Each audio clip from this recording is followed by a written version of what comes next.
Did the great civilizations of Africa exist only in Egypt? Those civilizations that erected colossal stone monuments, statues, obelisks, and awe-inspiring pyramids, for which we still have no definitive scientific explanation to this day.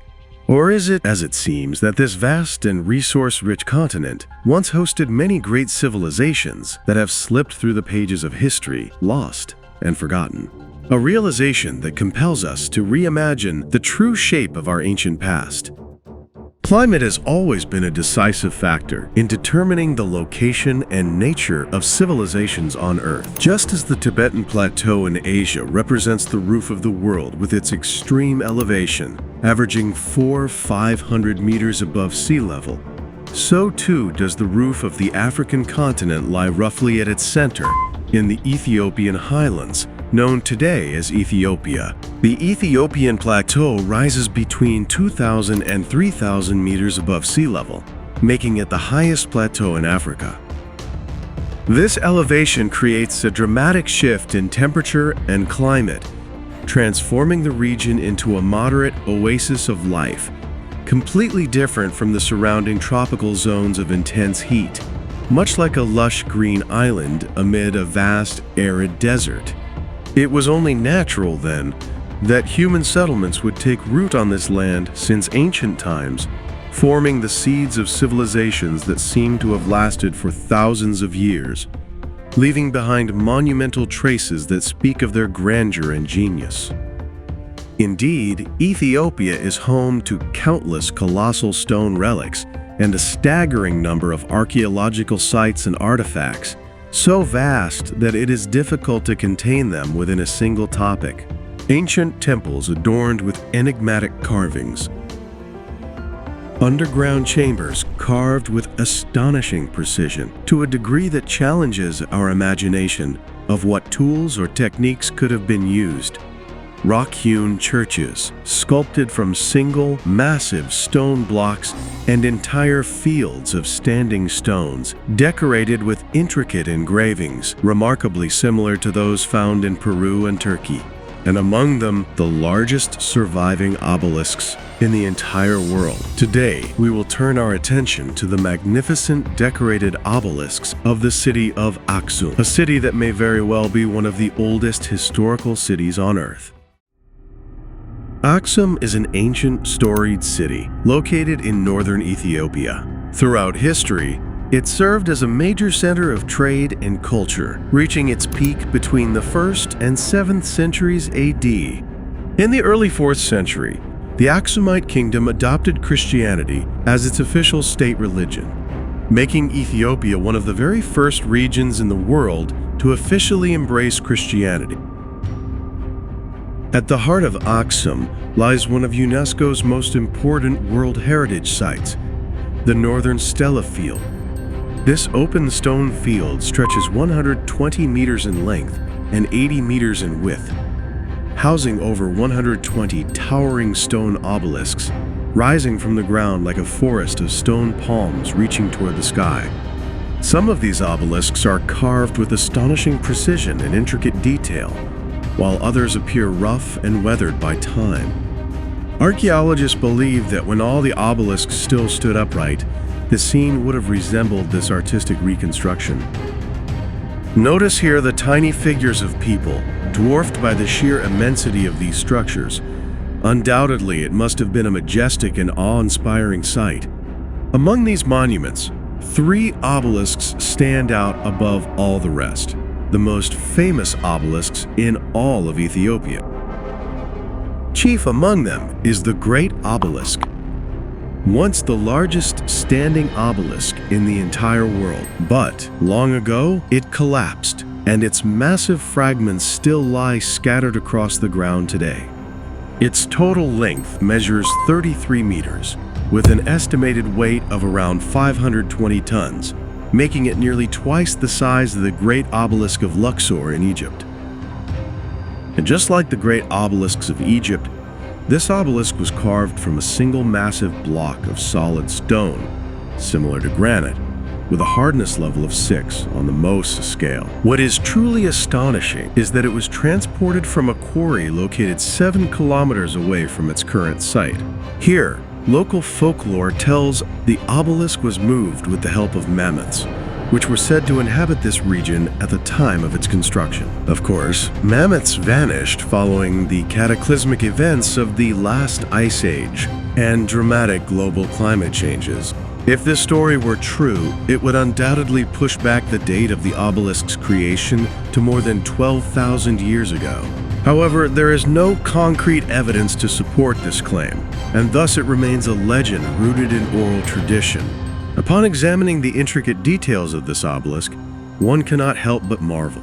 The engravings are breathtaking, and in my opinion, they require deep study to truly understand their meaning. The structure is designed to resemble a multi-story tower, complete with windows and doors, although these are purely decorative and symbolic.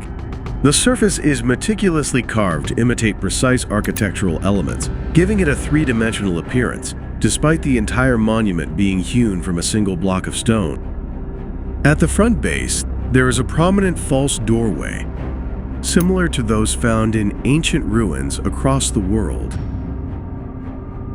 This false door measures 2 meters in height and 1 meter in width, and is framed by several engraved borders, giving it the appearance of an imposing decorative entrance.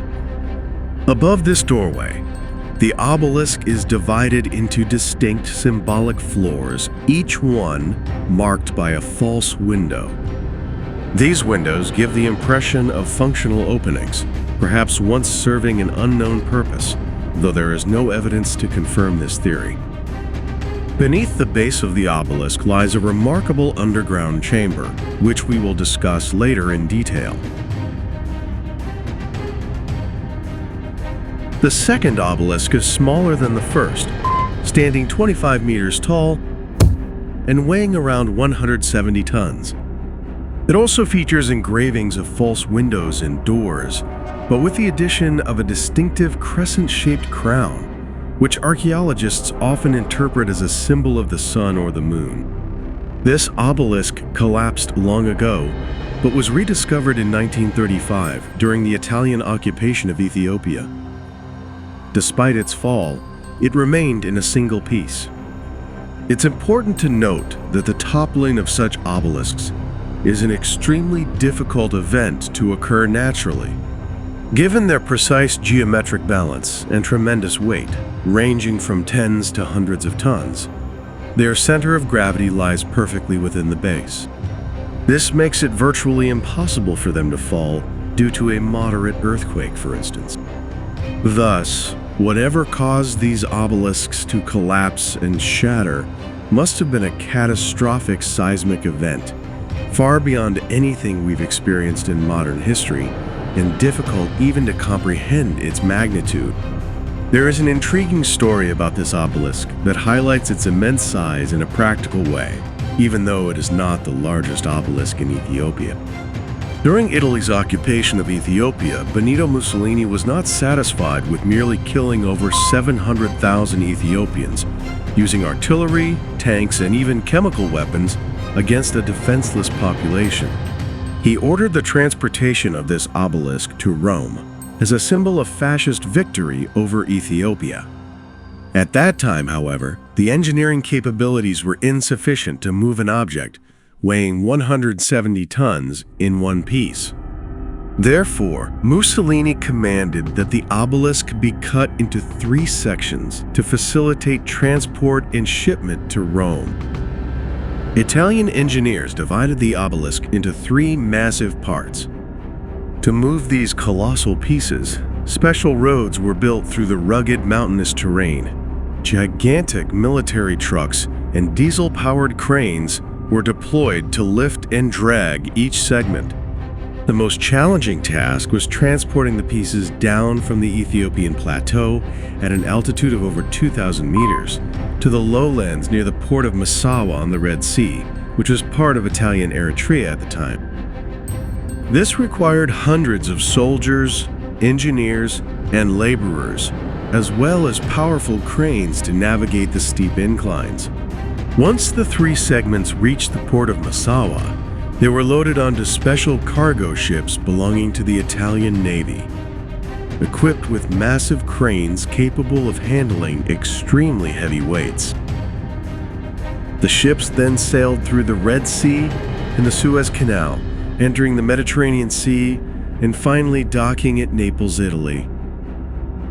From Naples, the sections were transported via heavy freight trains to the capital, Rome, and then transferred by trucks and cranes to their final location at Porticapena Square, where they were reassembled using internal iron frameworks and supports to ensure stability.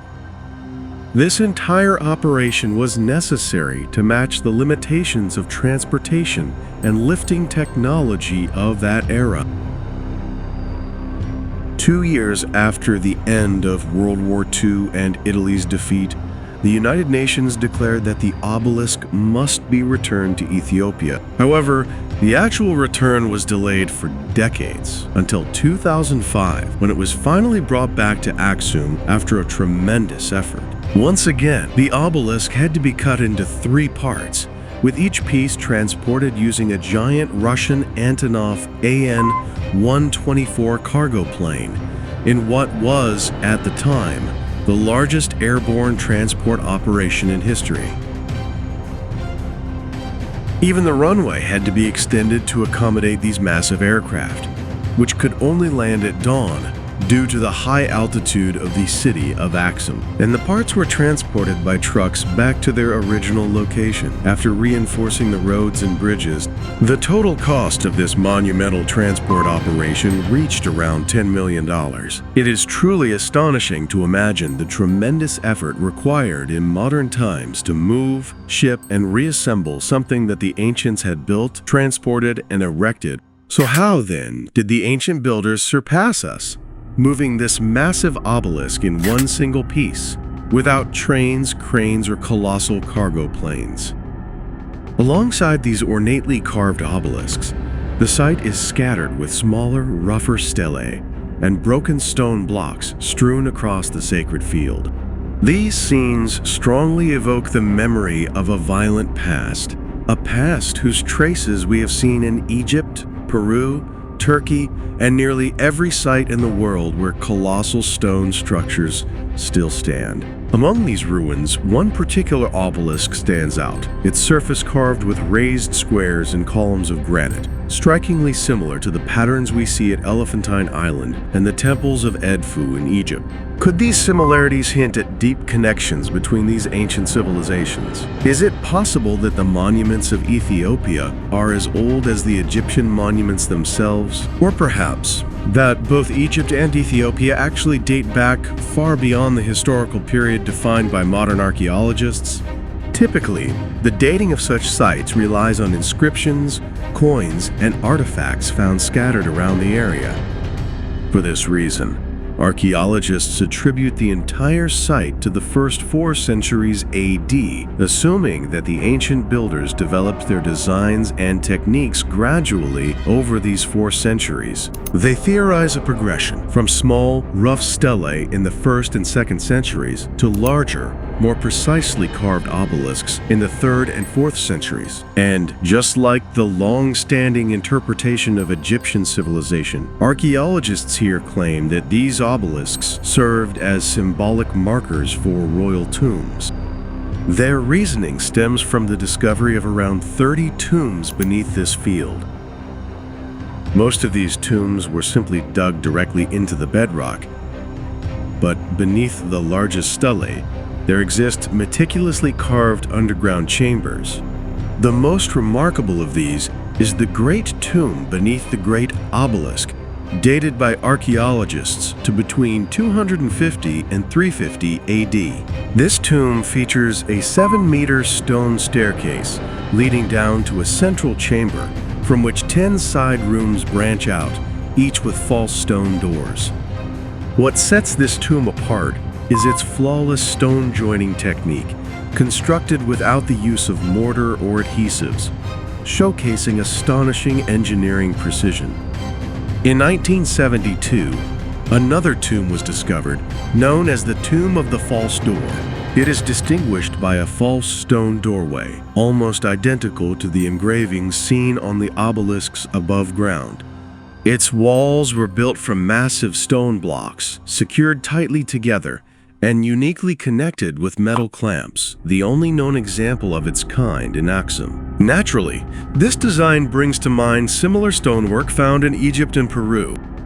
Just slightly to the north, there lies another impressive underground site, believed to be the tomb of a king and his son, dating to the 6th century AD. This structure was built using huge, irregularly shaped stone blocks, yet they are interlocked with extraordinary precision. Inside are 3 massive stone sarcophagi, one of which features protrusions remarkably similar to those found in ancient Peruvian sites. Unfortunately, scholars date this site solely based on the presence of cross-shaped carvings, which they claim match those seen on Axumite coins from that era. However, it is clear to the naked eye that these cross carvings appear to be later additions, their quality far inferior to the original stonework. Indeed, one does not need to be an expert to recognize that these engravings are relatively recent, and so archaeologists have drawn a strange and highly questionable timeline. They claim these obelisks evolved gradually, from rough, unrefined forms in the 1st century to the perfectly smooth, intricately decorated forms seen in the 3rd and 4th centuries. Then, Christian symbols were added later, around the year 330 AD, shortly before the collapse of the kingdom in the 7th century. But does this timeline truly seem accurate to you? In reality, the matter does not quite add up when we take a closer, more detailed look. There are sites outside of Axum, such as the Great Temple of Yeha, which dates back to the 8th century BC, centuries earlier than the archaeological timeline traditionally accepted by scholars. Archaeologists refer to this period as pre-Axumite. The architecture here is also distinguished by the use of massive stone blocks, but the carvings and motifs are strikingly similar to what we find on the decorated stelae of Axum and their symbolic false doors. So is it mere coincidence to find such an almost identical resemblance between the carvings of these two sites, when, according to mainstream archaeology, over 10 centuries separate them? In my view, this colossal stone architecture, so similar to what we see in Peru and Egypt, combined with the flawed methods of dating currently relied upon, opens the door to the possibility that these sites may be far older than we think, perhaps even the complete opposite of what we assume is true, that the decorated stelae and the finely carved stone chambers are not the latest constructions in Axum, but rather the oldest and most ancient, and that later civilizations which settled in and around Axum built their simpler tombs and rough, unadorned stelae beside these majestic, ancient monuments. Indeed, there are many stone ruins scattered across the countryside around Axum, sites that remain buried and unmarked on official archaeological maps. In some places, you can even find giant stone blocks standing out amidst walls built from much smaller stones, clear evidence of reusing older ruins in the construction of later buildings. There are also massive stone slabs bearing the traces of ancient metal clamps, and most strikingly, curved stone slabs, resembling the mysterious curved block found in the pyramid of Abu Rawash in Egypt. Such precision would have required cutting and polishing technology that remains completely unknown to us today. So could it really be that the same people who produced simple pottery and rough stone carvings were also the ones who built these awe-inspiring megalithic structures? Could these monuments be the last surviving remnants of a far older civilization that once thrived here in the distant past? In our next episode, we will explore other remarkable sites within Axum, sites which, if connected to these decorated stelae, may reveal profound truths about the deep history of this ancient city. Thank you for joining us on this journey.